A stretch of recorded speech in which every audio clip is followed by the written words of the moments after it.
দুধ যখন খারাপ হয়ে যায় তখন তা দইতে রূপান্তরিত হয়। আর দইয়ের দাম কিন্তু দুধের থেকে অনেক বেশি। আবার যখন দেখবে দই নষ্ট হয়ে যায় তখন তা রূপান্তরিত হয় পনিরে। আর দই আর দুধের চেয়ে কিন্তু পনিরের মূল্য অনেক বেশি। আবার যখন দেখবে আঙুর টক হয়ে যায় তখন আঙুরটা নষ্ট হয়ে গিয়ে রূপান্তরিত হয় ওয়াইনে। তার মানে কি বলো তো? তুমি খারাপ না, তুমি ভুল করেছো, তুমি ভুল করতেই পারো। ভুল হলো সেই অভিজ্ঞতা যা আপনাকে একজন ব্যক্তি হিসেবে আরও মূল্যবান করে তোলে। খ্রিস্টোফার কলম্বাস একটি ভুল করেছিলেন বলেই তিনি আমেরিকা আবিষ্কার করতে বাধ্য হয়েছিলেন। আলেকজান্ডার ফ্লেমিং ভুল করেছিলেন বলেই তিনি পেনিসিলিন আবিষ্কার করতে বাধ্য হয়েছিলেন।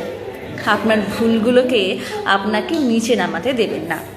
এটা অনুশীলন নয় যা নিখুঁত করে তোলে। আমরা ভুল থেকে শিখি, যা নিখুঁত করে তোলে।